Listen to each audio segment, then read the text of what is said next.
Beraldo, o que mudou de algumas semanas para cá? Porque se lá atrás Donald Trump colocava em um comunicado assuntos ligados ao comércio entre os dois países, economia, mas também mencionava Jair Bolsonaro, até causou uma confusão nas nossas discussões e na nossa leitura sobre qual era o objetivo dele.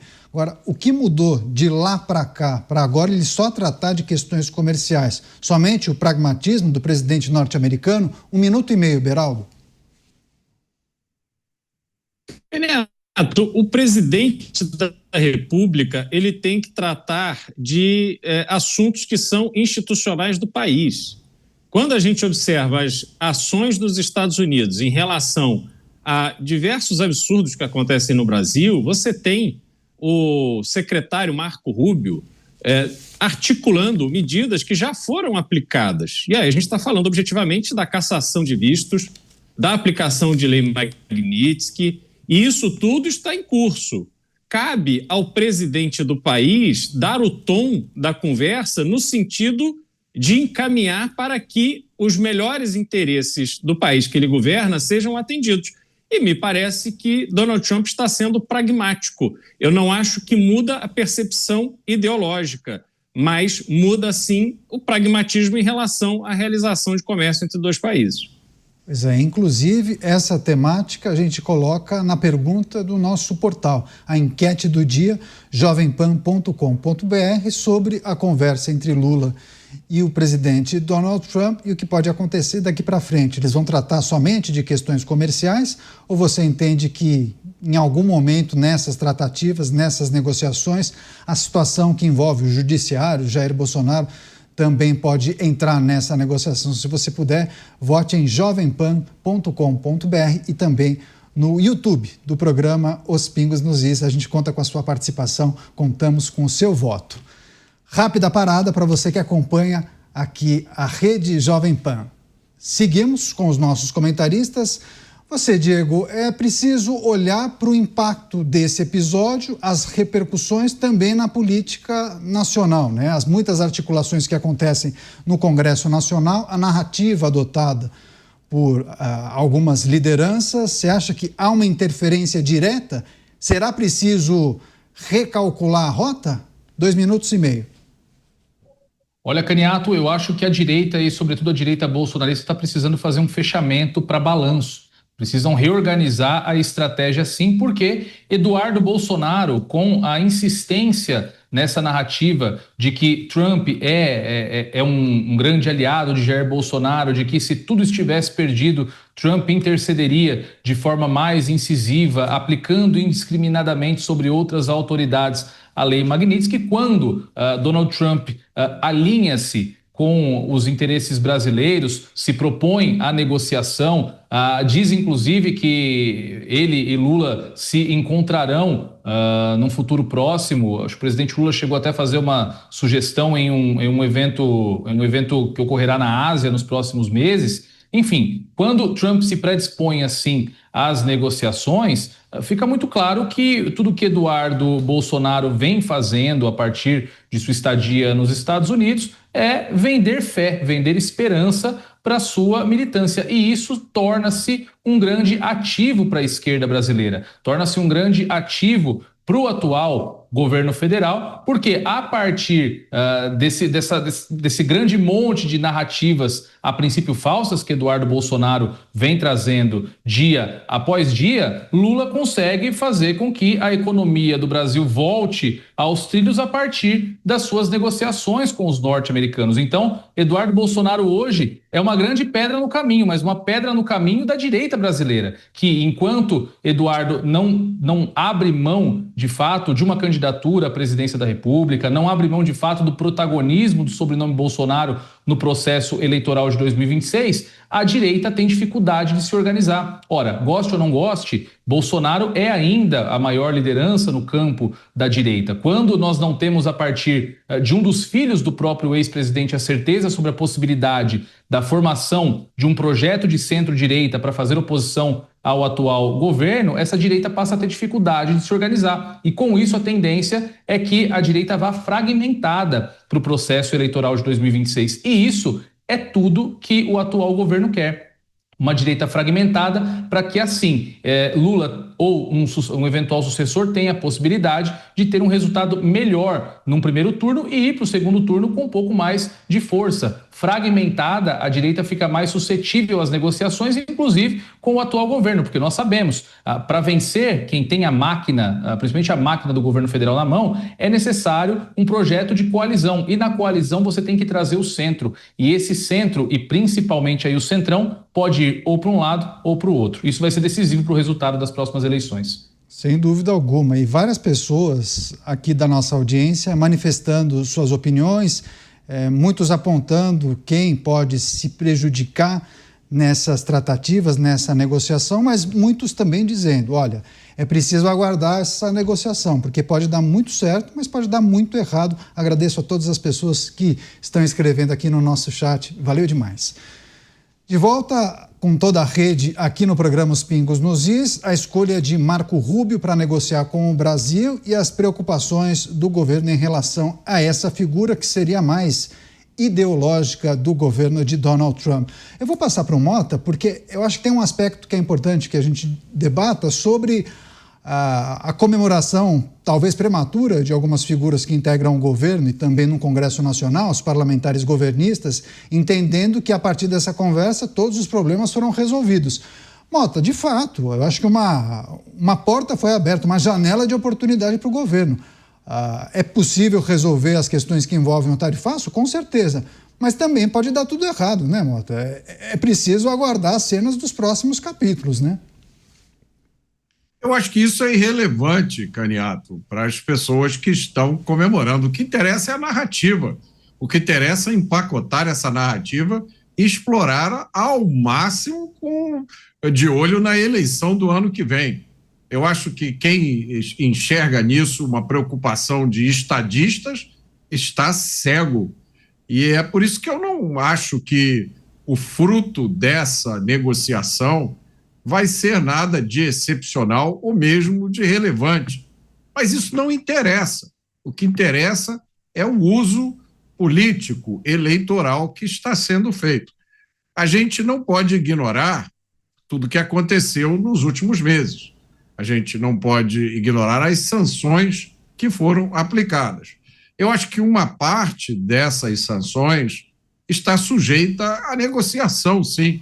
Eu não vejo por que não.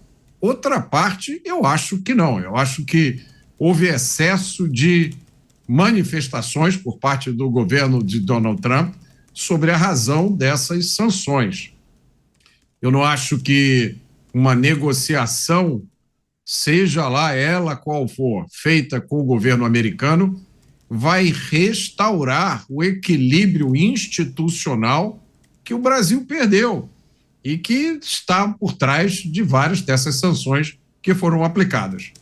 Entretanto, mais uma vez, o que vale é a narrativa, o que vale é o que a versão desse encontro, é a versão dessa negociação que vai acabar prevalecendo. Agora, Beraldo, o apoio e as citações de Donald Trump a Jair Bolsonaro não respaldavam, de certa maneira, as defesas e as narrativas que foram adotadas por Jair Bolsonaro e aliados? Agora, com essa mudança, ou pelo menos com essa ausência de citação a partir desse post feito por Donald Trump, isso muda o quê na estratégia? Eu vou colocar da direita, mas a gente poderia colocar do PL, entendeu? Isso muda o quê? Pode causar talvez uma cisão, PL caminha para um lado e outras lideranças, outros partidos da direita peguem um outro caminho? Haja um distanciamento desses grupos? Neto, quando a gente observa tudo o que ocorreu em relação aos anúncios feitos por Donald Trump, que citavam Jair Bolsonaro, citavam esse enfraquecimento brutal da liberdade de expressão no Brasil, citava perseguição por parte de cortes brasileiras em cima de empresas e pessoas norte-americanas, houve uma certa reação conflituosa, eu diria, dentro desse universo da direita brasileira. Por quê? aquelas pessoas mais empolgadas, digamos assim, mais apaixonadas por Jair Bolsonaro e pelo que Eduardo Bolsonaro está fazendo e tal, foram de imediato soltar rojões, dizer que estava certo os Estados Unidos, ou seja, um brasileiro, ia usar sua influência no governo norte-americano para que o governo norte-americano impusesse tarifas contra as empresas brasileiras. E aí isso ficou difícil de explicar. Boa parte da audiência, né, do eleitorado, em última análise, não conseguiu compreender de que forma era bom ver produtos brasileiros serem taxados, aliás, sobretaxados, porque eram as maiores tarifas de todo o mundo, e isso foi difícil de explicar, né? Algumas pessoas realmente não entenderam isso, os governadores tiveram que ir a campo tentar uma interlocução, já que o próprio governo brasileiro se mostrou muito errante nesse esforço de fazer algum tipo de reversão. Então, houve um impacto sério. Por exemplo, no Paraná, você teve indústrias que tiveram que fechar as portas, porque toda a sua produção era destinada ao mercado norte-americano. E há coisas que você não simplesmente, hoje eu vendo para um país A e amanhã eu vou vender para o país B e está tudo bem. Não é assim na vida real, não é? Então, houve esse bater de cabeças. Agora, Caniato, a gente vê que com essa nova dinâmica que o Donald Trump tem estabelecido na conversa com o governo brasileiro, desde aquele evento da ONU, também tem pessoas que vão, né? O Mota trouxe de forma muito acertada, né? A questão da narrativa, que é mais importante do que a realidade. Mas, no fundo, para o Brasil, que esse Brasil que está em frangalhos, esse Brasil inviável, onde o governo gasta muito mais do que pode, nós estamos nos caminhando a passos largos para a insolvência ao final de 2026. A situação do Brasil é absolutamente caótica. As pessoas ficam comemorando aí coisas que o governo vai vendendo como conquistas, mas, sinceramente, a vida real do Brasil é terrível. Então, as empresas elas precisam encontrar um caminho para sobreviverem e fortalecerem os seus negócios. Isso é o ponto fundamental. E aí, quando a gente olha de que forma o governo está capitalizando isso, Caniato, a gente tem que olhar justamente para esse enfraquecimento da bandeira dos Estados Unidos, da relação com os Estados Unidos, esse apreço por Donald Trump e a expectativa que Donald Trump faça algum tipo de intervenção no Brasil e tal, porque com essa nova dinâmica o governo Lula acaba neutralizando esse tipo de expectativa. Ele se coloca numa posição em que ele pode resolver este problema com os Estados Unidos. Agora, será que vai resolver? Saberemos num futuro talvez não muito distante. Pois é, as informações que foram divulgadas indicam que o presidente brasileiro teria sugerido a Donald Trump que os dois se encontrassem pessoalmente. Inclusive, o presidente chegou a mencionar 3 possibilidades: um encontro nos Estados Unidos ou em uma cúpula que acontecerá na Indonésia. Lula já confirmou presença, Donald Trump ainda não. E o presidente brasileiro também fez um convite, ou abriu a possibilidade para que Donald Trump viesse ao Brasil participar da COP. Enfim, vamos aguardar qual será o posicionamento do governo norte-americano e de Donald Trump. Agora, Diego, essas discussões que refletem sobre o posicionamento do presidente brasileiro, segundo as informações, ele estaria cercado ali dos seus assessores, e aí abre-se uma possibilidade de um encontro presencial. Diante dessas informações que nós temos, e, naturalmente, as negociações que seguirão, não com os presidentes, mas com os assessores, secretários e ministros indicados por ambos, você acha que o melhor cenário para o Brasil para tentar reverter o tarifaço é que outras figuras avancem com as negociações? Você acha que pode ser uma casca de banana um encontro presencial entre os dois? Olha, Caniato, eu acredito que o encontro presencial é algo mais simbólico. A política é feita de muitos símbolos, né? Dificilmente 2 presidentes da República estão munidos ali de todas as informações, principalmente os pormenores dos impactos de algo tão complexo quanto uma mega lista de tarifas sobre as exportações na relação comercial desses 2 países. Então, eu acho que de qualquer maneira a construção de um resultado passaria por um contato mais próximo dessas figuras mais centrais, mais específicas em relação, principalmente, às questões econômicas dos dois países. Então, acho que, de fato, o Brasil tem mais chances de ter um resultado melhor, mais proveitoso para si, por intermédio do contato do vice-presidente da República, do ministro da Fazenda, do corpo técnico desses ministérios, também com o corpo técnico das instituições correlatas dos Estados Unidos. Mas, claro, eu acho que um encontro presencial entre os dois presidentes mostra a todos os interlocutores uma predisposição maior ainda em se chegar a um resultado útil para os dois países. É sempre bom lembrar, claro que a economia brasileira tinha o condão de ser completamente devastada pelo tarifaço, principalmente pelo modelo inicial do tarifaço, antes da primeira desidratação das tarifas. Mas a economia norte-americana também sofreu impactos com a taxação das exportações brasileiras. Existem muitas empresas, muitas indústrias norte-americanas que precisam das matérias-primas, principalmente, que o Brasil exporta e que não ficaram de fora dessa lista. Então, a atuação do corpo técnico dos dois países vai ser fundamental para que essas tarifas tão elevadas que foram implementadas sobre as exportações brasileiras recuem para aquele patamar médio do que está se observando no mundo. Todos os países que foram à mesa de negociação com Donald Trump conseguiram reduzir a tarifa para uma média de 15%, 16%.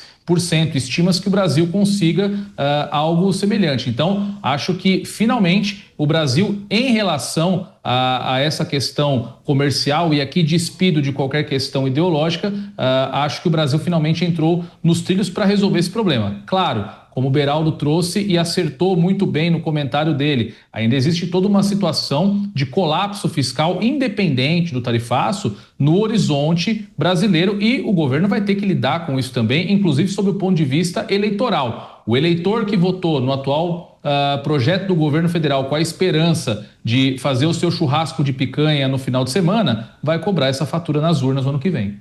Pois é, o presidente brasileiro designou que quem toque agora as negociações após esse primeiro contato, vice-presidente Geraldo Alckmin, chanceler Mauro Vieira e também o ministro da Fazenda, Fernando Haddad. Pelo lado norte-americano, Marco Rubio foi escolhido por Donald Trump para manter e tocar essas demandas com o governo brasileiro. Mota, claro que a gente poderia listar uma série de, talvez, questões comerciais que podem entrar na discussão entre os dois países. Mas eu reparo que muitas pessoas discorrem sobre a escolha de Marco Rubio, né? Uma figura muito importante para Donald Trump. E aí essas pessoas se perguntam, bom, se Donald Trump fez menção a assuntos que não estavam ligados à agenda comercial lá atrás, talvez isso volte em algum momento. Ele não está com amnésia. Talvez só neste momento não entenda ser adequado tratar disso. Mas se os dois países mantiverem contatos frequentes, em algum momento isso vai surgir, né, Mota? A questão que envolve o judiciário, aquelas questões que nós tanto analisamos aqui sobre as redes sociais, liberdade de expressão, a própria condenação do ex-presidente Jair Bolsonaro, enfim, isso em algum momento vai aparecer. Não é possível que isso virou pó, né, Mota? Não é possível, Caniato. Eu compartilho desse sentimento. Eu não entendo como alguém pode olhar para a situação que o Brasil vive hoje e achar que isso tudo vai ser resolvido com uma negociação comercial. Quando você olha os envolvidos nessa negociação, de um lado Marco Rubio, de outro lado essas figuras do governo e do Estado brasileiro, do lado do governo brasileiro são todas figuras profundamente ideológicas, são figuras de esquerda para valer, são figuras que acreditam no Estado grande, interventor, acreditam que quanto mais imposto melhor, participam da demonização da prosperidade, da riqueza, repetem esses mantras, tem que tirar dos ricos, dos super ricos, temos que implantar mais impostos. São figuras que apoiam o alinhamento do Brasil com nações pária, como o Irã, Venezuela, Cuba, defendem isso. Vamos lembrar, o Brasil mandou representante para a posse do presidente do Irã. O Irã, meus amigos, é uma ditadura fundamentalista. Quando você coloca na mesa os ideais da esquerda progressista, não existe nenhuma intersecção entre esses ideais e o que é praticado no Irã. A única coisa que a esquerda radical tem em comum com o regime iraniano é o ódio aos Estados Unidos. Tá? É isso. Tirando isso, todas as pautas defendidas ou supostamente defendidas pela esquerda radical, elas são abominadas pelo regime iraniano. Mesmo assim, essa turma se perfila ao lado do Irã, a todos os momentos. Agora, quando a gente olha para Marco Rubio, quem é Marco Rubio? Marco Rubio é descendente de cubanos. Marco Rubio entende o que acontece em Cuba. Marco Rubio foi o responsável, salvo engano, pela suspensão dos vistos daquelas pessoas aqui do Brasil que estavam envolvidas no programa Mais Médicos, porque Marco Rubio, que o governo americano classificou como um esquema de exploração de mão de obra. Ora, que tipo de conversa pode acontecer entre dois grupos de pessoas que enxergam o mundo de forma tão diferente? Existe quem acredita que essas pessoas vão sentar em volta de uma mesa e vão ter uma conversa asséptica, esterilizada, que vai falar só sobre compra e venda de mercadorias e produtos e todo o resto vai ficar de fora da conversa. Bom, essa é uma opinião. A minha não é essa. Eu acho que, inevitavelmente, a política, a geopolítica, a ideologia vai entrar nessa negociação. Agora, de que forma isso vai acontecer, eu não tenho a mínima ideia, porque tanto a observação que foi feita por Donald Trump no discurso da ONU, quanto agora essa postagem relativa à conversa que ele teve com o governo brasileiro foram num tom bastante amigável e amistoso, muito diferente das comunicações dele antes. Pois é, quero trazer repercussões também a respeito da escolha de Marco Rubio. O filho do ex-presidente Jair Bolsonaro, o deputado Eduardo Bolsonaro, fez a seguinte postagem, viu, Beraldo? Abrindo aspas para Eduardo Bolsonaro. Achei excepcional a escolha do presidente Trump. O secretário Marco Rubio é um descendente de cubano, profundo conhecedor da América Latina. Ele conhece, como ninguém, as artimanhas dos tiranetes da extrema-esquerda latina. Entende como funciona o aparelhamento do poder judiciário como ferramenta de perseguição política. Não cairá na conversa mole do Lula, fecho aspas, essa manifestação de Eduardo Bolsonaro, que está nos Estados Unidos. Bom, o discurso, a postagem feita por Eduardo Bolsonaro, você acha que ele se enfraquece após a realização dessa conversa? Enfim, como esse núcleo duro de Jair Bolsonaro deve tratar dessa questão, hein, Beraldo? Neto, eu não sei se ele se enfraquece propriamente, né, com essa perda efetiva de força, mas obviamente é preciso dar uma resposta para essa conversa, esse tom de conversa que não era esperado. Quando se iniciou a divulgação de medidas sendo tomadas contra pessoas ligadas ao governo brasileiro e à cúpula do poder no Brasil, obviamente se esperava que fosse uma escalada e que essas tensões ficassem cada vez maiores. Hoje, aliás, desde o encontro na ONU, Donald Trump vem distensionando isso e quando ele nomeia Marco Rubio, obviamente Marco Rubio não deve tratar com o presidente Lula, né? O presidente fala com o presidente.